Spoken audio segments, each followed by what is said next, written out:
request, I would like Andy to come to the stage as one of America's greatest cancer warriors to receive the first Naomi's Hope for a Cure Hope Award.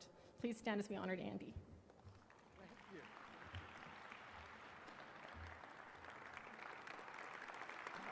So at your tables, you'll each find a gold ribbon.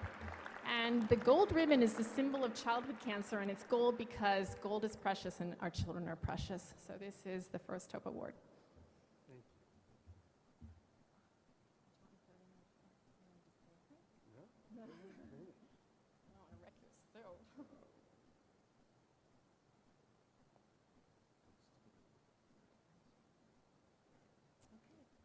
Thank you. Andy von Eschenbach.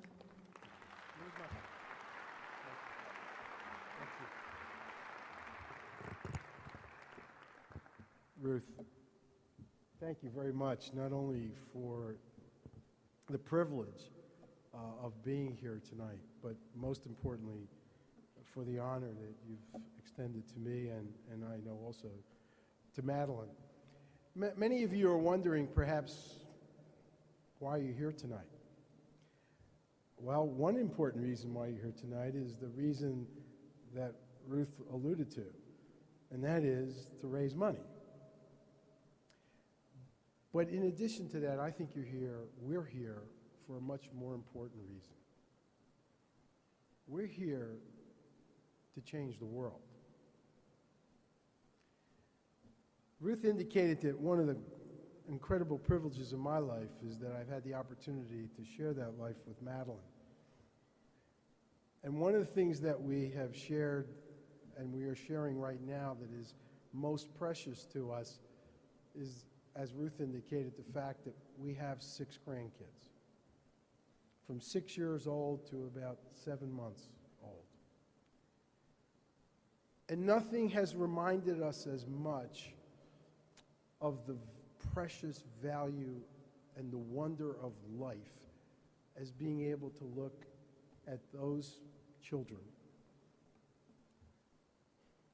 and think about all of the hope, all of the aspirations, all of the incredible things that life has in store for them, and all of the hopes and dreams that we have of what they will be able to accomplish in life.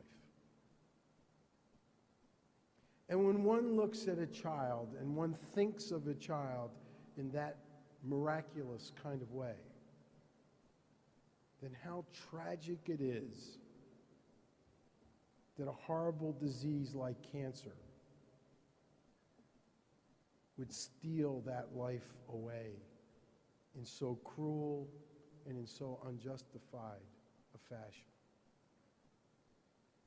There probably is no greater pain, in spite of all the pain that exists in the world, for all the reasons that pain exists in the world. There probably is no greater pain than to see that innocent life lost because of a cruel and tragic disease like cancer. Many of you in this room, for a long period of time, and many others, have been working and laboring to change that cruel reality. And much and great progress has been made. 27 years ago, this beautiful young lady had cancer. Her beautiful mother, Naomi, Ruth had to hear those words that Naomi had cancer and see that reality, that precious life would be taken away. But because of the progress that had been made in cancer research and because of the evolution and the incredible contributions of people who are working in the area of pediatric oncology, Naomi, even more beautiful tonight, is here with us. All that hope, all that promise, all that wonder is being fulfilled. And one should say, well, that's success. And it is. But it's not enough. Because there are, as Ruth pointed out, still too many wonderful lives that are being taken from us too early and too cruelly. And so much more needs to be done. And what we've also come to realize over a period of time as we've celebrated these great successes is that there is an enormous price to have been paid. A price in that that life that's been preserved continues to face more and further challenges as the rest of their life unfolds. Survivors of childhood cancer face a life in which their risks of subsequent cancers, their risks of chronic diseases, their risk of disabilities that result from what was their life-saving treatment continue to be a threat and a burden for every other single day of their life. And that too must change. The opportunity and why we're here tonight is to change the world. Change the world so that patients, especially those who are young and innocent, who are faced with the possibility of cancer, will live a life free of the suffering and fear of death from that disease. And that reality is within our grasp.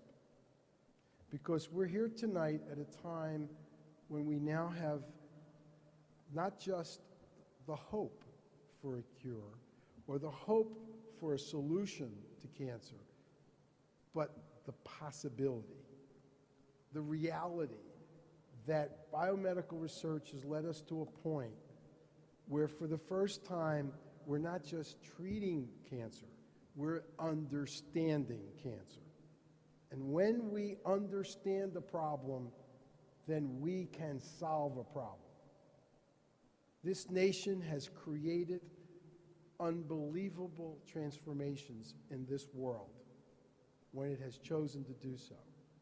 This nation has made it possible for us to begin to understand a disease like cancer at its very fundamental genetic and molecular and cellular level. And this nation can make it possible to eliminate the suffering and death due to cancer.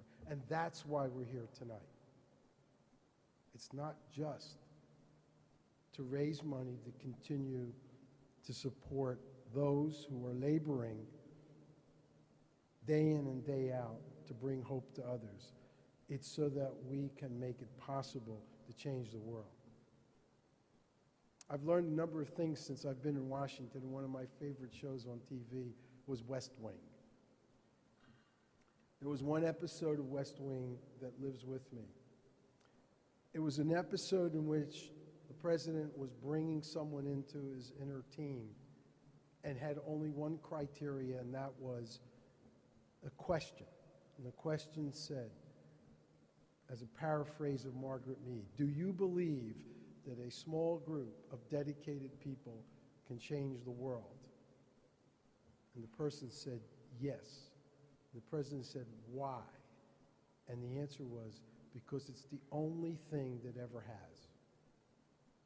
A small group of dedicated people with the passion and the commitment of Ruth Hoffman and the vision and the example of Naomi can change the world. And that's why we're here tonight.